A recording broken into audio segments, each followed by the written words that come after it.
This is continuing coverage in the trial of Alex Murdaugh from True Crime Today. Welcome back to our continuing coverage. The next segment we have for you here is part 2 of the full exchange in court today with Alex Murdaugh and his own defense team before breaking to lunch. It is for you in its entirety. Take a listen. Alex, you've talked about going to Paul's body and Maggie's body. Do you recall getting blood on you, on your hands, or any part of you? Yes. Do you know with whose blood you would have gotten on you? I know I got blood on my fingertips. Can you differentiate, whether it was Maggie or Paul? It's probably both. Except for so much blood. But there, turns out there was a drop of blood on the steering wheel of the Suburban. Do you know how that got there? If it was fresh, I put it there. If it was not fresh, Maggie drove my car all the time, but I assume it got there from me touching Maggie and then touching the steering wheel that night. And then I think maybe there's possibly blood on this gun, maybe not. Do you know if you got transferred blood on anything else that night? If Maggie's blood's on that gun, then I put it there. Maggie didn't really fool with guns other than to put them up. There's did you submit to a GSR examination that night? Yeah, that's what I was talking about earlier, and that Bryan Varnadoe testified about. Where your hands were swabbed? That's right. And then your clothes were collected by, I don't know if it's Agent Owen or someone else. That's correct. And turns out there's some GSR on your shirt and on your shorts. And did you handle this gun? This is yes. This is item 22 that. Yes, I basically had that gun with me until I put it up against my car. When the police officer, I think it was Mr. Green, got there, I put it against my car. And I think Nolan had testified that this is, one of the shotguns Paul liked to use. It is. Was he meticulous about cleaning his guns? Pawpaw? Yeah. No. Now, when he cleaned it, he was meticulous about it, but it was far and few between when he actually cleaned them.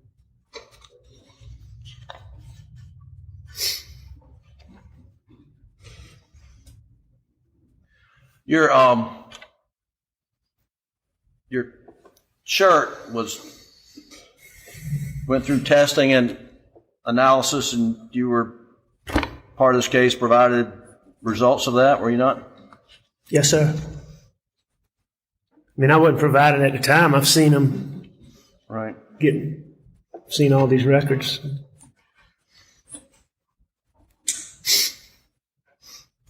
You just let me ask you, did you get on your shirt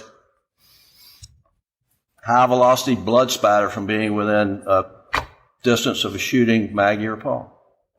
There's no way that I had high velocity blood spatter on me. Had you seen reports that said that at one point in time? I have seen reports that said that. Just to be clear, were you anywhere in the vicinity when Paul and Maggie were shot? I was nowhere near Paul and Maggie when they got shot.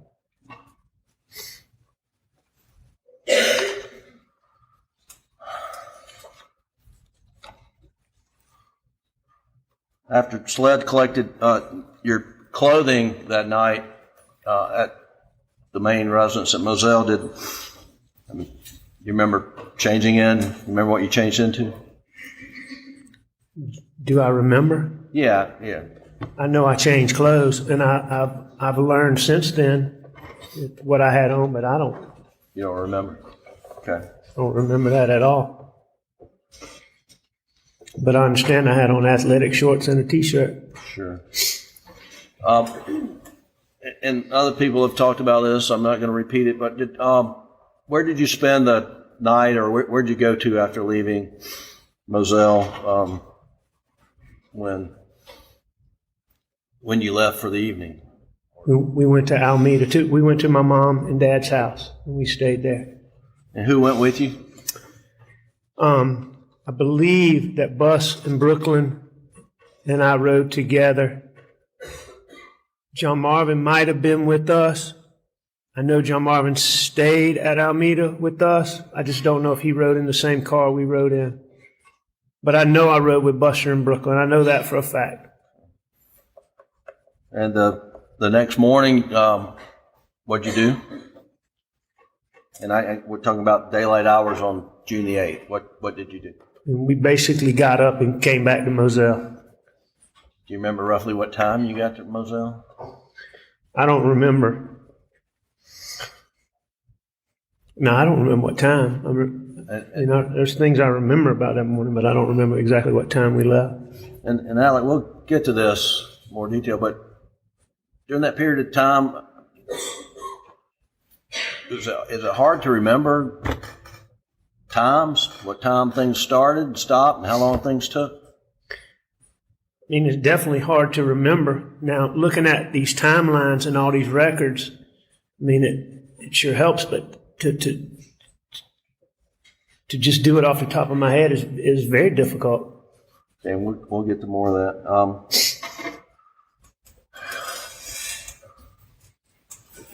When you went back to Moselle on the morning of June the 8th, did you know whether you took a shower there, or took a shower at Alameda, or took a shower at all? Now, I know we took a shower at Moselle. I did not take a shower before I left Alameda. We basically got up and went to Moselle. Maggie's mom and dad.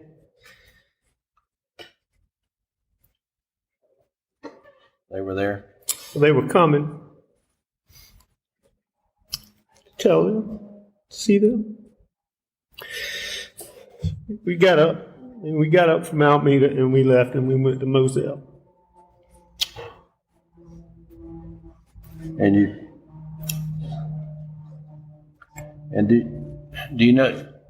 you even recall SLED coming in and searching the house for anything on the 8th? I knew that, I knew they were doing it, yeah.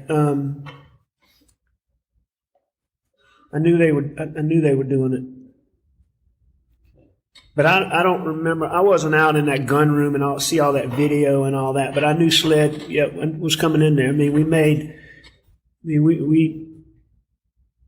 the house available for them to come in there. So, I mean, I can't tell you details, but yeah, I remember it. Did you at one point just tell SLED they had carte blanche to search anywhere, anytime? I told SLED they could do anything, anywhere, anytime that they wanted to. Anything to do with me, my property, my cars. Even though I didn't own the cars, I would get my law firm owned the cars. I would have the people.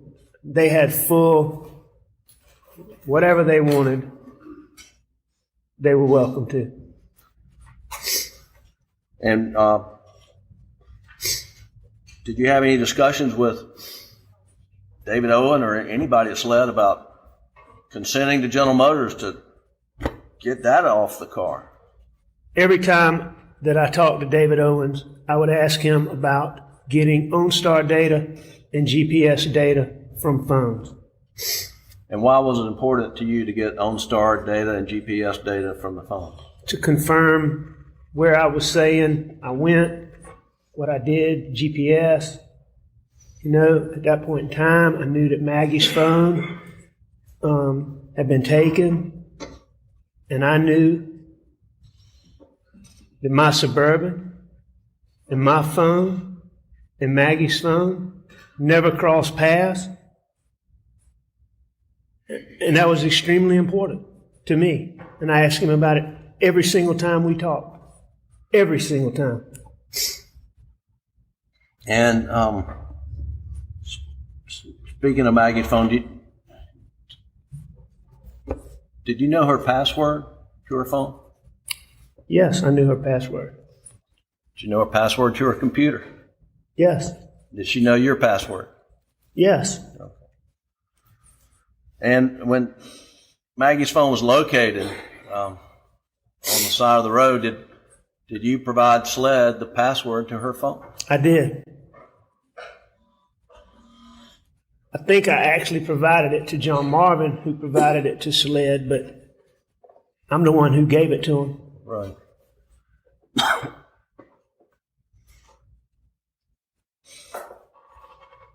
And your knowledge that Maggie's have these location services on her phone, she used them frequently. All the time. One of Maggie's things that she liked to do was there's an app called Find My Friends that you can see what other people are doing and they can see what you're doing. Maggie loved me, Bus, Pawpaw, Brooklyn, Grandma, Papa T, Marion, the three girls, Lizzie, and there were a few others, but the people that were closest to her, she had them all in her phone, and she loved to look at that phone and see where people are, and she'd love to surprise you. Like, let's say you're at Walmart, she looks on there, and she'd love to text you, get me a TV from Walmart or something, like she follow you and see where you were. She used it all the time. And so, I just knew that there would be GPS data on Maggie's phone. Alex, when you're being interviewed on the night of June 7th and again on June the 10th, what was your understanding as to why they were interviewing you? Why were you being interviewed? On June the 7th and June the 10th? Yes, sir.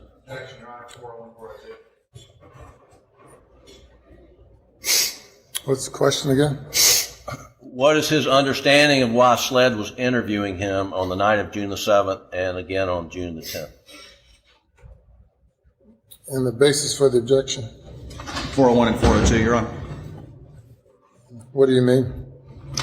Relevance, Your Honor. His understanding is not important. What he said is important, Your Honor.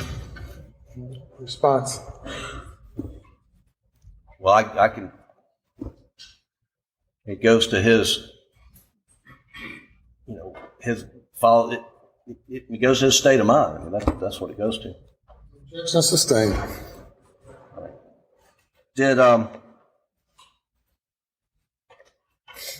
why was it important to you to be able to get data from the Suburban, data from your phone, and data from Maggie's phone?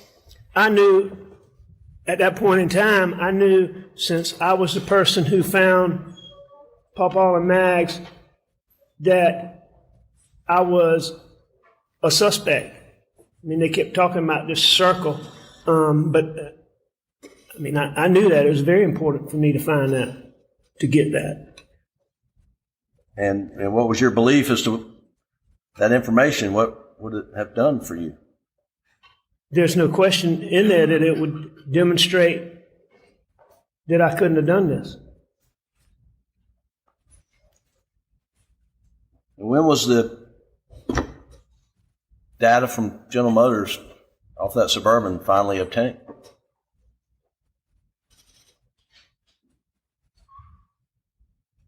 It was either this past Saturday or the Saturday before that, according to what was said in this courtroom. During this trial? Absolutely. And to your knowledge, was GPS data ever able to be located off Maggie's phone? Not just to my knowledge, it was not able to be gotten. The testimony was in here that it couldn't be gotten. It only went back to June the 9th. Everything before that was erased on Maggie's phone. Now, when starting June the 8th, when that Moselle, did a lot of people come to support you, be with you on June the 8th? On June the 8th? Yes, like sir. the next day? Right. Yes, sir. A lot of people. And you mentioned your Maggie's parents and family came as well? Yes, sir. From that moment, June 8th, when folks, family came and to Moselle and you met with them, were you left alone by any of your family members the rest of that week?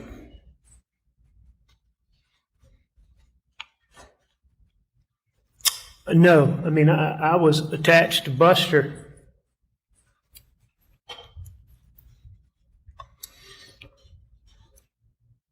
At the hip. But, I mean. And what no, happened on? I wasn't. What happened on June the 10th? Besides being interviewed by SLED? My dad died. My dad passed. And where did you stay, and with whom did you stay on the night of June the 8th, the night of June the 9th, the night of June the 10th? On the night of June, you asked me to start on the 8th? The 8th, yes, sir. All right, starting on the 8th, I stayed with Buster every night. I stayed with Buster, and as long as Brooklyn was there, I stayed with Buster in Brooklyn. But we stayed with, I'm pretty sure that's beginning on the 8th. I know the 7th we stayed at Alameda, and I believe on the 8th we started staying at John Marvin and Lizzie's at Greenfield. And how far is Greenfield from Alameda? As the crow flies, I mean, it's no distance. It's less than 5 minutes. It's probably a few minutes away. And who stayed there? Did John Marvin and his wife Liz stay there as well? Yes, John and Lizzie. All right, John and Lizzie stayed there, and their kids, Bus and Brooklyn and I. I know Bubba and Maymay stayed there. Well, Lizzie's mom and daddy stayed there.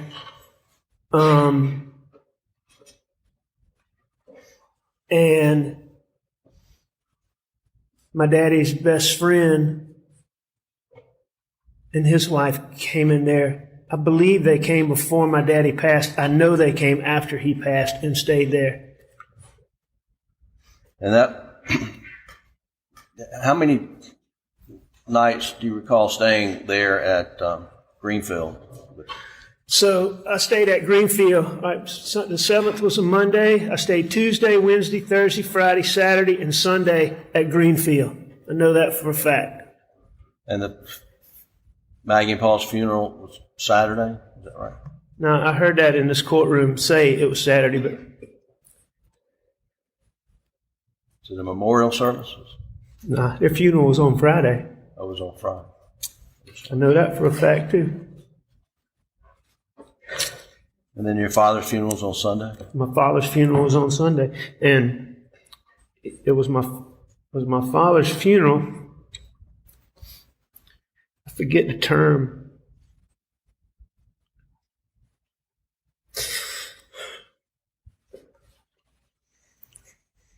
Sunday. That's when we put Papa and Mags. That's when we buried him.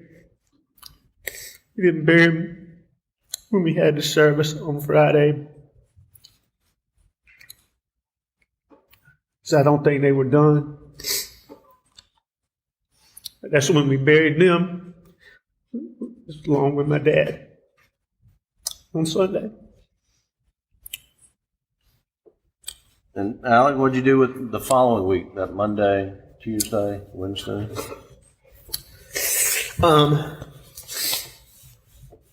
Starting when now? So the day after your dad's funeral. All right, Monday.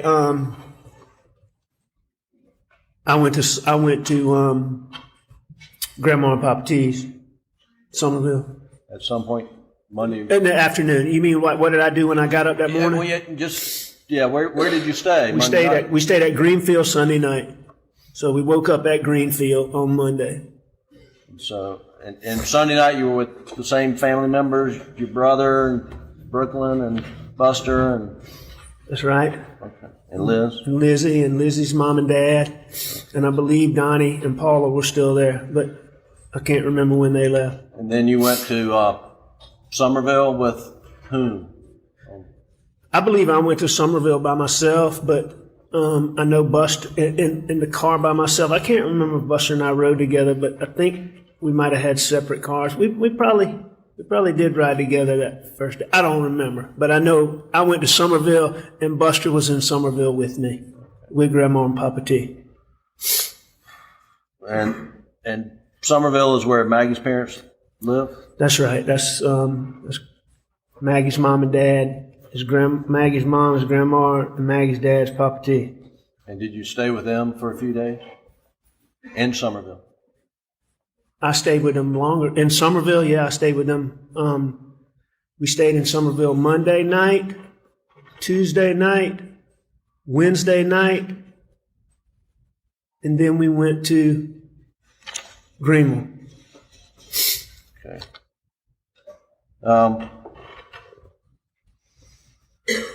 And what was in Greenville?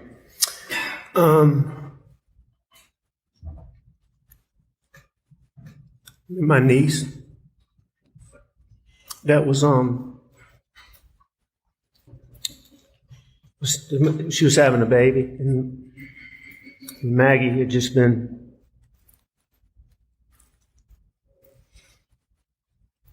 She's just been so excited. So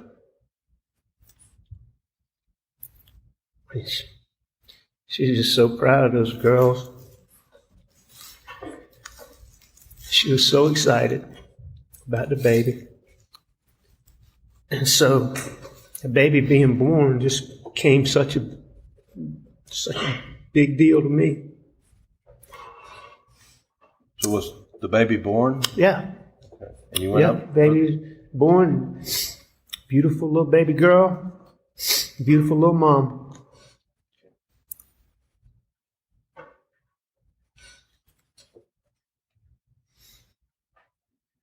And then did you go up to the lake after that? We did. Well, I mean, we stayed. This lake, Kiowee, that y'all heard about, is really close to Greenville. And so when I say we went to Greenville, we really went to Lake Kiowee. But we went up there because, you know, and when she had baby, I want to say the baby might have gotten born shortly after we got there, like Thursday, but I think it was Saturday before we could go and see them and see my niece and see the baby. So, you know, I mean, that's where we went, was to Lake Kiowee. But they live in Greenville.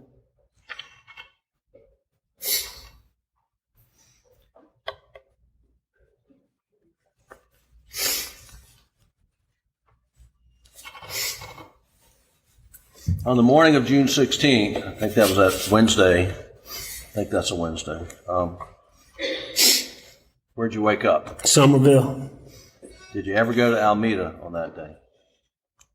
On Wednesday? Yes, sir. I don't believe so. Did you go to Alameda at 6:30 in the morning on the? I know for a fact that I didn't go to Alameda at 6:30 in the morning. I was in Somerville. I didn't go to Alameda at any point early in the morning. I was in Somerville, and I'm not positive about this, but I know they did I know some of those records they have. It was sometime before I left Somerville. Okay. Did you ever take during that week, let's just start with that week following your dad's funeral, did you ever take a tarp into the house at Alameda? A tarp, a blue tarp. The week following my dad's funeral? Yes, sir. No, I did not.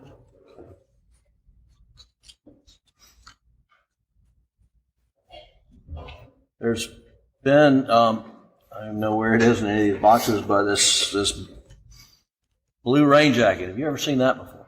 Never seen it before, never touched it, and don't know anything about it.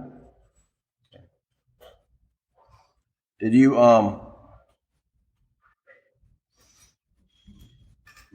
did you ever remember taking a tarp at any point in time over the house of Elmina? No, I don't remember it.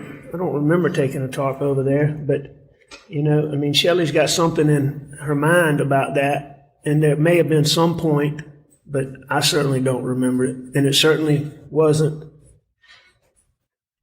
any time around my dad's funeral or the weeks following.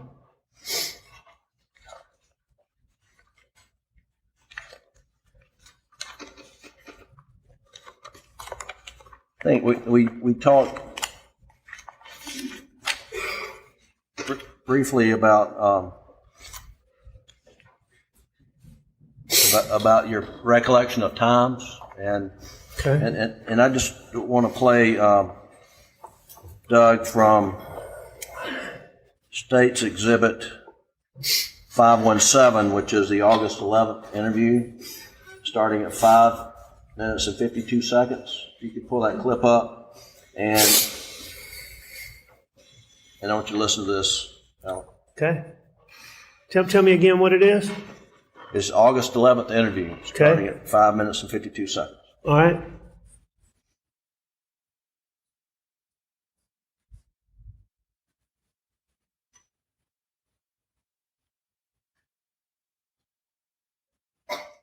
Can you go to 5 minutes and 52 seconds?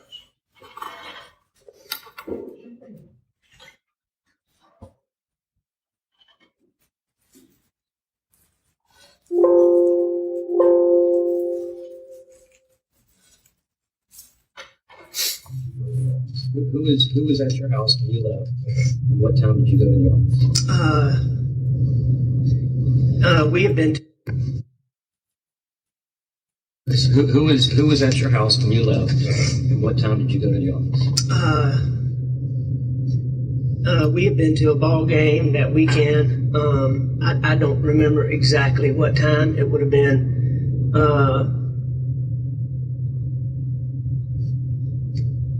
somewhere between 8:30 and 9:30, probably. Okay. 10 o'clock maybe at the latest. Okay. Something like that. Al, on this tape, were you being asked when you went to work on the 7th? Yes. And you said 8:30 to 9:30 in the morning? And then I think it said 10 o'clock at the latest. Is that correct? No, it wasn't. Now I've seen all these records. What does it look like? What time you went to work on the 7th? A little afternoon. All right. If we'll go to the Doug State's Exhibit 243, which is the June 10 interview. You know, Mr. Griffin, on that same date, though, I also, if you play that thing, and I don't know if it's right then, but if you play that further, I also told him the best way to see exactly when I went in that door is to go and get my information from my law firm. And I told them that we have you know how things are electronic now, where you don't have a key, you have a key card. And you have a key card in your wallet. And so when you use it, it creates like all this other stuff, a digital footprint. And I told David Owens that he could go get it from my office. And was that a common response of yours when you were asked about specific times, that you would give them your best estimate, but you would point them to where they could find the most accurate data? Yes, sir. You did that more than once? Yes, sir. So if we've got the June 10th interview, which is State's Exhibit 243, and Doug, I'd like to go to 9 minutes and 59 seconds. And here you're being asked, when did Paul arrive at Moselle? Roughly what time in the afternoon?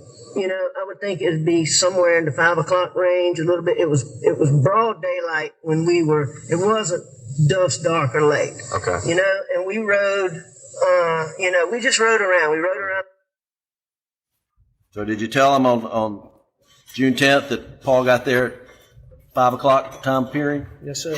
Yes, sir. I obviously did. And was that incorrect? Yes, sir. It was incorrect. And what time did you, looking at the records now, what time did it look like Paul actually got there? In looking at the records, it's clear that he got there sometime around 7 o'clock. At some point in time, you have a conversation with Shelley Smith about, how long you were over at Alameda on the night of June the 7th. Do you remember? I don't distinctly remember having a conversation with her about how long I was over there, but I know that I told Shelley Smith that SLED was going to come and talk to her, and that I'd appreciate it if she would talk to them, and that she just needed to tell them the truth. And did you take extra care not to talk to people that you knew SLED would be talking to? Absolutely. And why is that?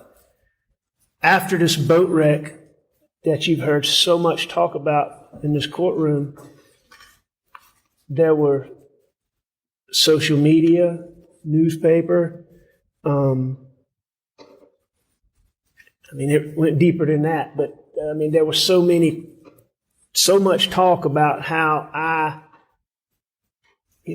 fixed witnesses and structured the investigation, just things that were totally false, that were absolutely baseless, but it was said repeatedly, it was reported repeatedly how I'd done this and with this witness and influenced this police officer and all these things.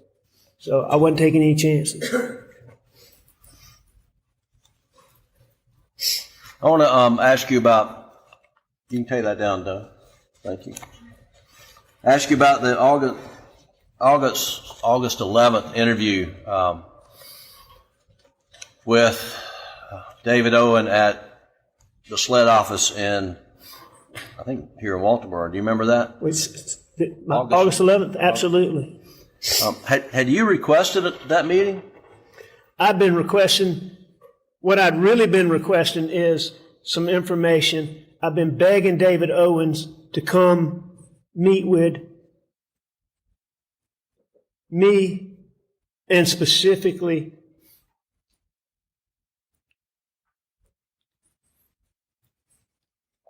I wanted Grandma, Papa T.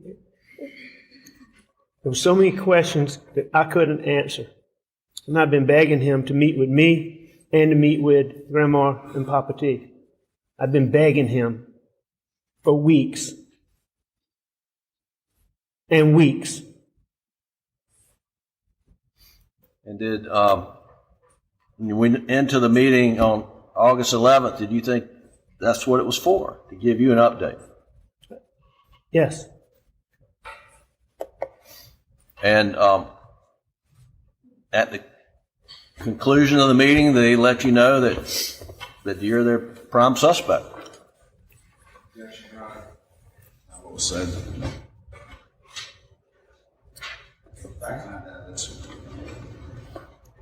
Mr. Griffin? I'll rephrase it. By the conclusion of the meeting, did they make it known to you that you were suspect? Oh, there's no question about that. Absolutely. Now, he used a lot of, you hear it talk about how I'm in this circle and he can't get me out and this and that, but there's no doubt in my mind. There was no question in my mind what was going on. And during that meeting, did they show you the Snapchat video of you trying to stand up the fruit tree? Yes. And were you questioned about what clothing you were wearing? And I can't remember this. I can't remember if he showed me the whole video or he showed me a picture of it. But I was definitely showed that information. I was definitely shown those clothes in that meeting on August the 11th. And what clothes were you wearing? The same ones you see in. And do you remember what kind of pants? It was khaki pants. And what kind of shirt? It's a button down, short sleeve button down. I call it a dress shirt, but short sleeve button down dress shirt. Like the shirt you got there, but just short Just sleeve? like this, but short sleeve, and it was colored. And it was, what color was it? Blue with some blue stripes. And were you questioned about when you changed out of those clothes? I was. And did you have a follow-up? Did you have a conversation after that meeting was led with Blanca about what you were wearing that day? Absolutely. And what was the purpose of the conversation with Blanca? Well, they made an issue about that in that meeting, and I asked Blanca about those clothes that I had on earlier that day. Did you ask her specifically about the blue shirt? I asked her specifically about all the clothes. Okay. What I asked Blanca about specifically was, did she remember getting my clothes after she came back? When she came back to Moselle, did she remember getting my clothes? Is specifically what I asked her. I see. And why were you asking her those questions? Because on August the 11th, they had made an issue about me still wearing those clothes, not having changed clothes when I was in that Snapchat video.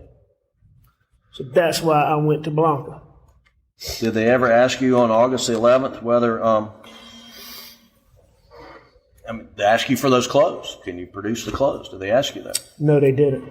Have they ever asked you for those clothes? No. As far as my understanding goes, my clothes were never an issue in this case until y'all figured out, as my lawyers figured out, that there was no blood spatter on me. Sir? Is that objection, Your Honor? Reasons for the objection. 401, 402, and beyond in speculation, Your Honor. Mr. Griffin? It's a matter of public record. It's a matter of public record. What is? The issues with the shirt and the blood test It's a matter of public record. filed in this case, yes, sir. The objection is overruled. I'm well aware that my clothes never became an issue in this case until my lawyers proved that this blood spatter that they said I had on my shirt from my wife and my son was a lie, and that there was no blood on my shirt. And once they filed the documents and they proved that that was a lie, all of a sudden the clothes I was wearing back on that day became an issue.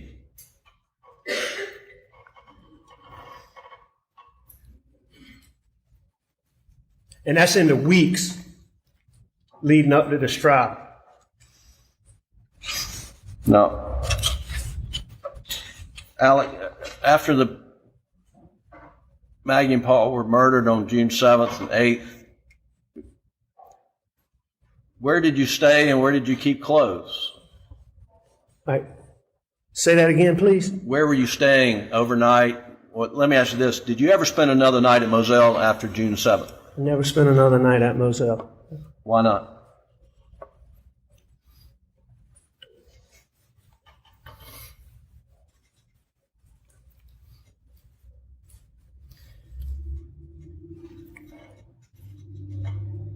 Could've.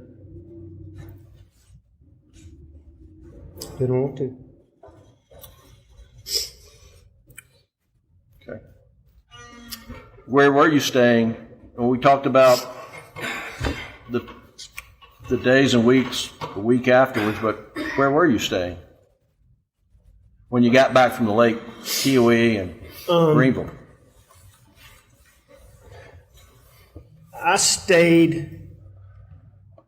All right, so when I got back from Greenville, so Yes, that sir. would be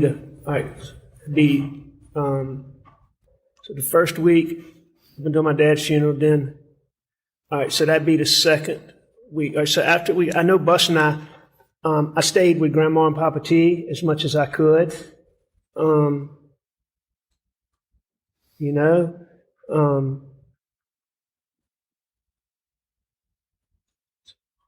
I stayed with, I stayed with my brother Randy a lot. I stayed with my brother John a lot. Bus and I stayed at Edisto a little bit. But at the beginning, I really stayed with either my brother Randy and his wife Christy, or I stayed with my brother John and his wife Lizzie. And basically at that time, Buster worked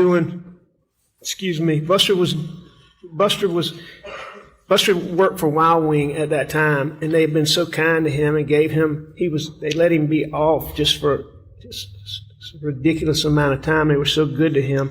So he stayed with me. When he had to go back to work, he would stay at my brother John and Lizzie's because it was close. So I would stay with Randy and Christy in Hampton. When Buster was there, I would almost always go to John and Lizzie's when Buster was there. I would go to John and Lizzie sometimes when Buster wasn't there. But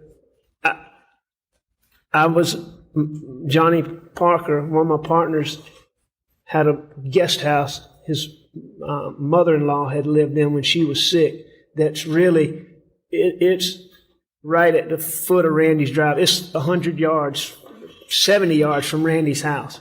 And I was going to move into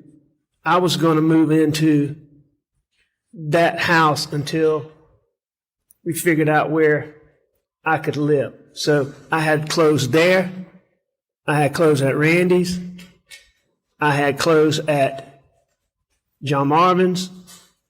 I had clothes at Chichesi, which is, I think you heard Buster talk about Chichesi's, like where we went to the river, and I had clothes there. I had clothes in Somerville, and I still had clothes at Moselle. So your clothes. Yes, sir. Last question. No, this. Were your clothes spread out a lot of different places? Yes. Thank you. We'll break for lunch and return in an hour and 15 minutes. That's what we have for you right now. Keep it here so you don't miss any breaking updates on the discussions and the courtroom coverage that we're following for you all the time here at the Hidden Killers Podcast and True Crime Today. I'm Tony Bruschi. Stay with us.